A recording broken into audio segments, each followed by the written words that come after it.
ओम शांति। शिव बाबा और ब्रह्मा बाबा का रिश्ता, इन रिश्तों का हम अध्ययन कर रहे हैं। आज हम अध्ययन करेंगे शिव बाबा सृष्टि का बीज है और ब्रह्मा बाबा क्या होगा। शिव बाबा सृष्टि का बीज है तो ब्रह्मा बाबा क्या होगा। तना, कल्प वृक्ष का तना।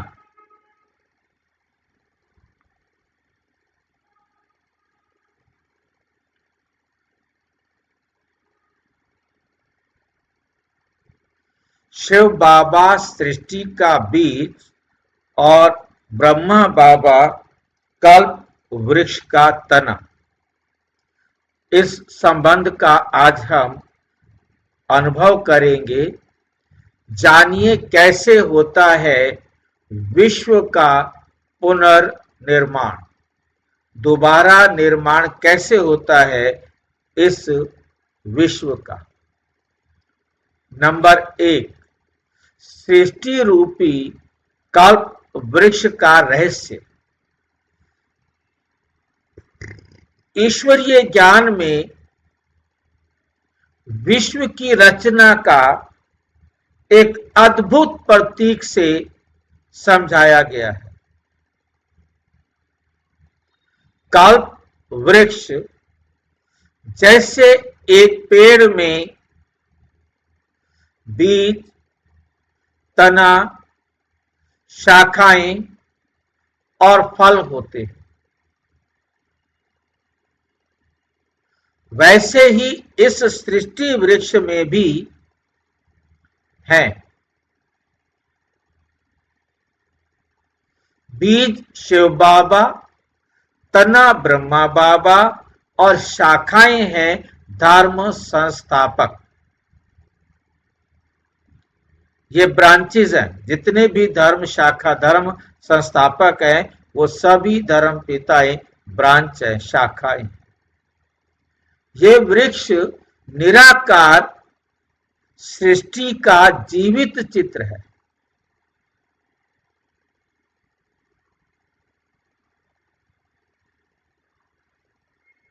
मृत चित्र कौन सा होगा। यदि ये जीवित चित्र है तो मृत चित्र कौन सा होगा। जीवित का उल्टा मृत कहेंगे ना। देखा है किसी ने मृत चित्र।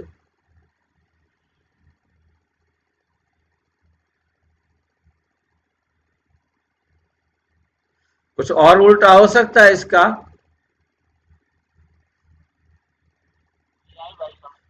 हाँ जी,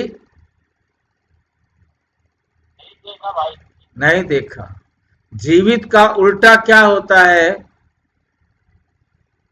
जीवित से अलग क्या हो सकता है।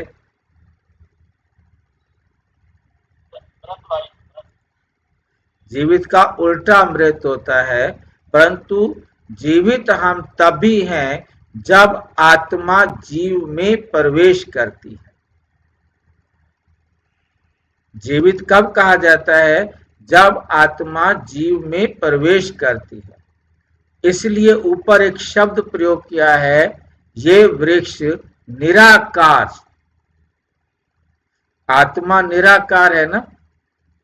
निराकार आत्माओं का ये जीवित चित्र है।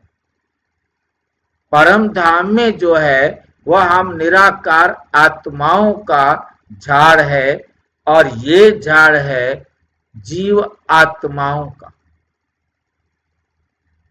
ये बात समझ में आई है। वहां जो झाड़ है वो है, जो परम धाम में झाड़ है वो किसका झाड़ है।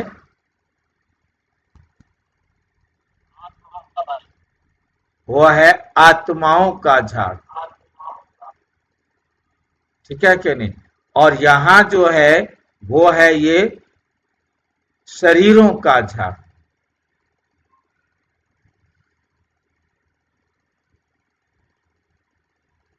जीव आत्माओं का झाड़, वो है निराकारी दुनिया का झाड़, और ये है साकार दुनिया का झाड़।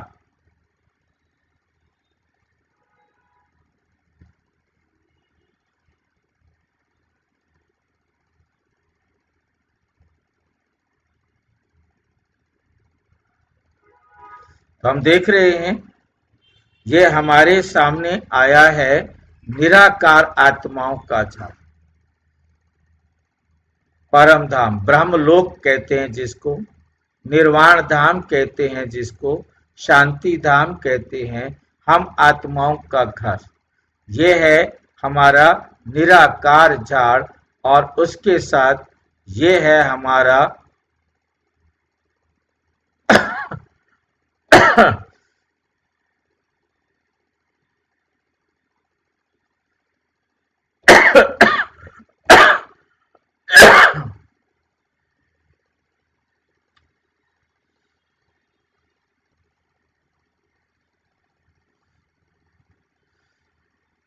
ये है हमारा मनुष्य सृष्टि का झाड़। इसमें शिव बाबा ये है बीज, अविनाशी बीज, रूप परम पिता परम आत्मा। अविनाशी बीज परम पिता परमात्मा सृष्टि रूपी कल्प वृक्ष के आदि मध्य अंत को जानने वाला है। ये उल्टा झाड़ बीज के अंदर दिखाया है। परमात्मा यहाँ समझाते, बच्चे मेरे में सारी सृष्टि को रचने का ज्ञान है, इसलिए मैं सारी सृष्टि को रचता हूँ। रचने के लिए मैं प्रजापिता ब्रह्मा का आधार लेता हूँ। ये ब्रह्मा की आत्मा तने में कृष्ण के रूप में, लक्ष्मी नारायण के रूप में आती है, और उसके बाद इससे ये ब्रांचेस निकलती हैं, जितने भी धर्म पिताएं हैं, और उनकी फिर जितने मत मतांतर धर्म बनते हैं, वो उनकी शाखाएं बनते जाते हैं। एक शाखा की अनेक शाखाएं बनती हैं। ये इस सृष्टि पर सारे मनुष्य का झाड़ है। तो ये है कल्प वृक्ष के अंदर ब्रह्मा का और शिव बाबा का रिश्ता। क्योंकि साकार माध्यम ब्रह्मा, जिसके द्वारा पूरे कल्प की रचना होती है, तो कल्प का आदि देव, आदि पिता, सारे जीव आत्माओं का पिता, प्रजा पिता ब्रह्मा है। जहाँ हर आत्मा अपनी भूमिका निभाती है। इस वृक्ष में, इस कल्प वृक्ष में हर आत्मा को आकर अपना पाठ निभाना ही है, बजाना ही है। पर सबका मूल स्रोत एक ही है, बीज शिव बाबा। चाहे कोई भी धर्म पिता हो, सभी को शिव बाबा ही ज्ञान देने के निमित्त। आगे साकार में उनके अलग अलग होते जाते हैं, परंतु सभी का बीज जो है वो शिव बाबा ही है। शिव बाबा कल्प वृक्ष का बीज है। साकार मुरली 15 जनवरी 1969 को बाबा कहते हैं, बाप है बीज और ये सृष्टि है कल्प वृक्ष। बाप ही सर्व आत्माओं का रचयिता और आधार है। शिव बाबा वे जीवित बीज है। शिव बाबा क्या है?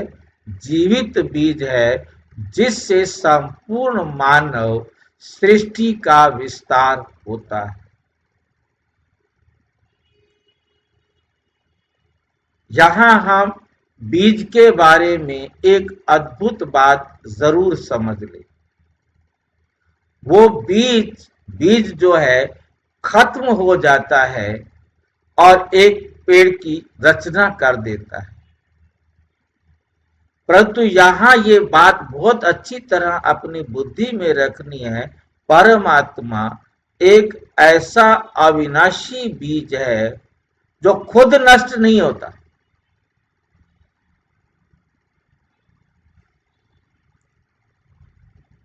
ये अपना भोजन, अपना जो कुछ इसके पास है, सारे कल्प के झाड़ की जो नॉलेज है, वो कैसे सर्व आत्माओं को देनी है, वो काम ये अपना करते।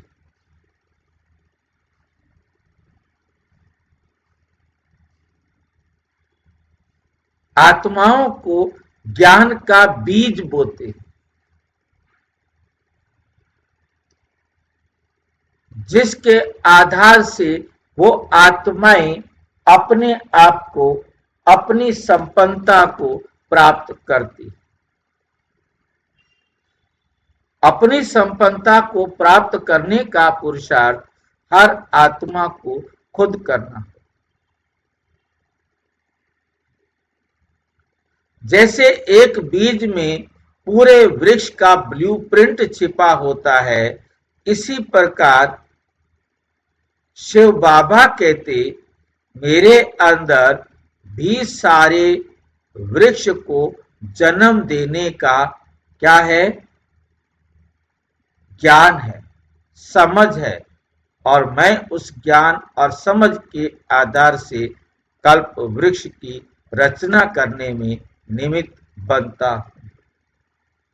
वैसे ही शिव बाबा में संपूर्ण सृष्टि का ज्ञान और योजना निहित है। वे कहते हैं, मुरली है 21 फरवरी 1970, मैं इस सृष्टि का बीज हूं, सब आत्माएं मेरे बच्चे हैं। बीज स्वयं वृक्ष नहीं बनता, बीज स्वयं वृक्ष नहीं बनता। दूसरे बीज तो हमने देखा कि वे नष्ट हो जाते हैं, परंतु ये नष्ट भी नहीं होता, पर उसकी शक्ति से ही वृक्ष फलवित होता है। उसी प्रकार शिव बाबा स्वयं सृष्टि में नहीं उतरते। कहते, मैं आकर इस संसार में पार्ट नहीं बजाता हूं, मैं नष्ट भी नहीं होता हूं, मैं पार्ट बजाने भी नहीं आता हूं, पर अपनी शक्ति से सृष्टि का पुनर्निर्माण कराते।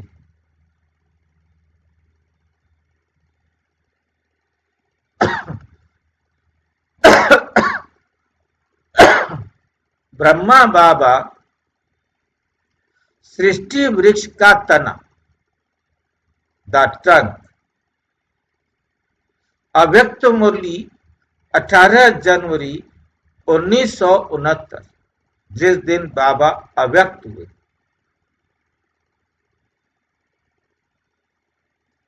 ब्रह्मा तना है जिसके द्वारा बीज कार्य करता है।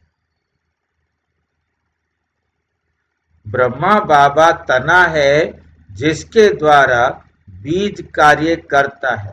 शिव बाबा तो निराकार बीज है, उन्हें एक माध्यम चाहिए जिसके द्वारा बीज की शक्ति वृक्ष में प्रवाहित हो सके। वो माध्यम है ब्रह्मा बाबा। वे इस कल्प वृक्ष का ट्रंक है, जिससे नई ब्राह्मण सृष्टि की शाखाएं फैलती हैं। बीज शिव बाबा है जिनसे शक्ति मिलती है, तना ब्रह्मा बाबा है जिनसे सृष्टि फैलती है,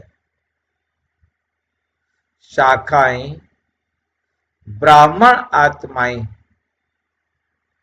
जो आगे धर्म स्थापक बनती हैं। साकार मुरली 3 मार्च 1968। ब्रह्मा इस वृक्ष का तना है जिससे सब शाखाएं निकलती हैं। उदाहरण, बीज और वृक्ष का अदृश्य संबंध। ब्रह्मा बाबा बीज और वृक्ष का अदृश्य संबंध है। कल्पना कीजिए, आप एक बीज बोते हैं, कुछ दिन बाद उस मिट्टी से एक छोटा तना निकलता है। धीरे धीरे शाखाएं, पत्ते और फल प्रकट होते हैं। बीज अब दिखता नहीं, पर उसकी शक्ति हर शाखा, हर पत्ते में कार्य कर रही है।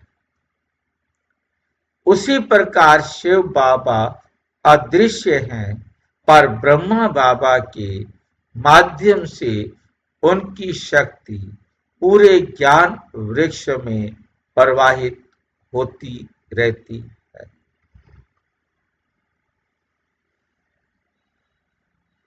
पांचवा है, बीज वृक्ष का रहस्य क्यों कहा जाता है?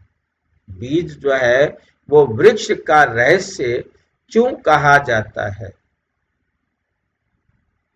बीज वृक्ष का रहस्य, सच्चा कल्प वृक्ष। बीज और वृक्ष का जो रहस्य है वो सच्चा कल्प वृक्ष है। मुरली है 28 मार्च। ये कल्प वृक्ष जीवित है। बीज शिव है, तना ब्रह्मा है और शाखाएं बच्चे हैं। ये कोई साधारण पेड़ नहीं, ये जीवित मानव सृष्टि का चित्र है। हर युग इसकी एक अवस्था है। युग वृक्ष की अवस्था और अर्थ। सतयुग फूल, फल फूल से भरपूर वृक्ष पूर्णता की अवस्था।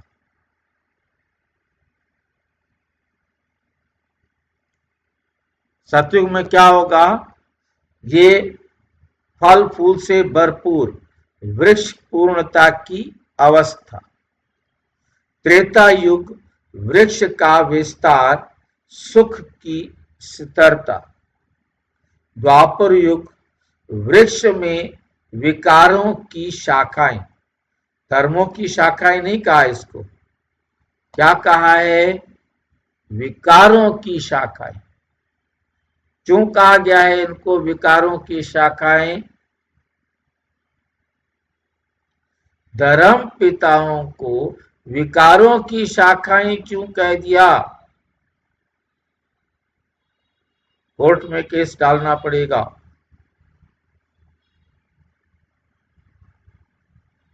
क्यों कहा?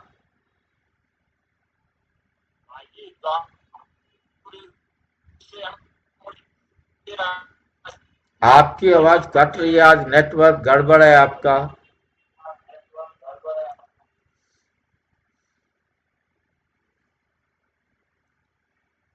उनका जन्म विकारों से होता है ना, उनका जन्म विकारों से होता है। कोई भी धर्म पिता निर्विकारी जन्म नहीं लेता, प्रवेश करते हैं। जैसे क्राइस्ट के लिए कहा कि उसने परकाया प्रवेश करके अपने धर्म की स्थापना की, परंतु जब उसने जन्म लिया तो विकारी माता पिता से ही लिया। ठीक है कि नहीं? जितने भी धर्म पिताएं हैं उन्होंने विकारी माता पिता से जन्म लिया, तो ये वृक्ष में विकारी शाखाएं ही शुरू होती हैं। और कलयुग में वृक्ष सूखने लगता है तो चारों तरफ अज्ञान और अशांति फैल जाती है। संगम युग बीज से पुनर्जन्म शिव बाबा द्वारा पुनर्निर्माण किया जाता है। इसलिए बीज वृक्ष का ज्ञान हमें बताता है। इसलिए बीज वृक्ष का ज्ञान हमें बताता है सृष्टि पुनर्निर्माण का समय केवल संगम युग।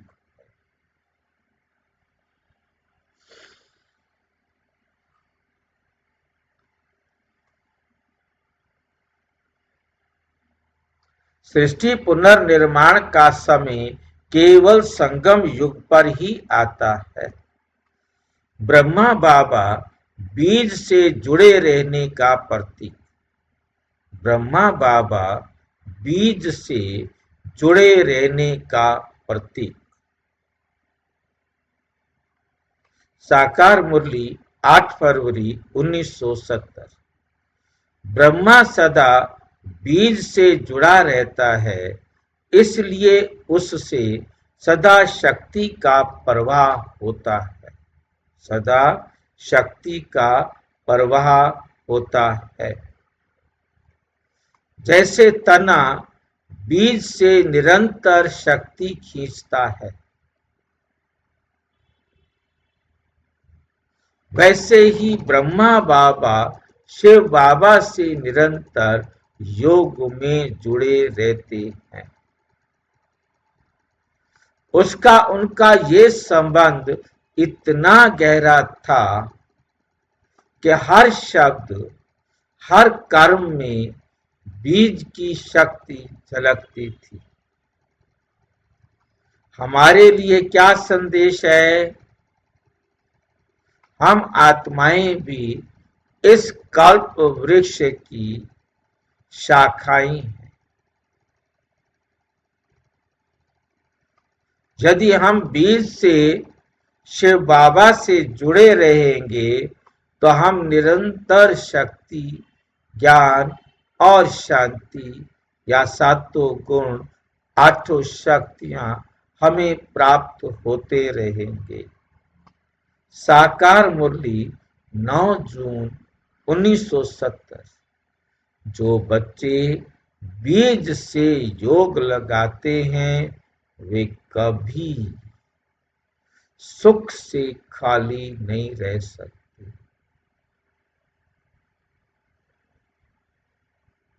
शिव बाबा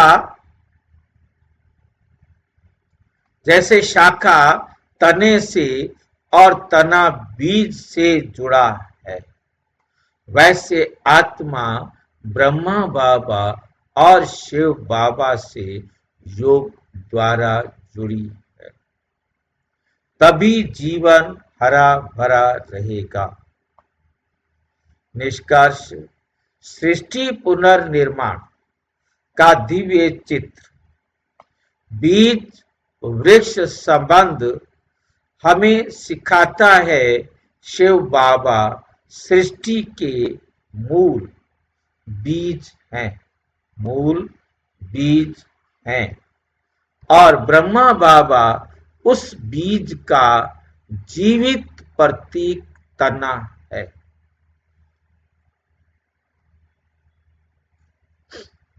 अव्यक्त मुरली है 23 फरवरी 1975।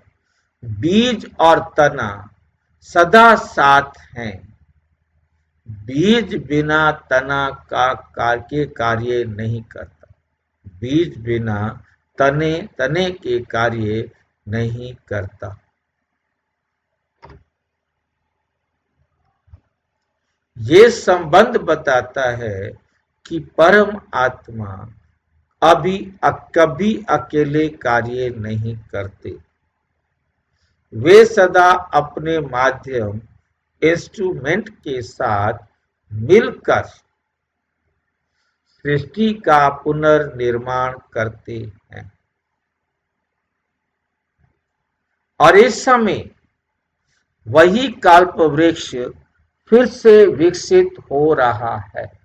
फिर से विकसित हो रहा है, जहां हर आत्मा अपने बीज से पुनः जुड़ने का समय पा रही है।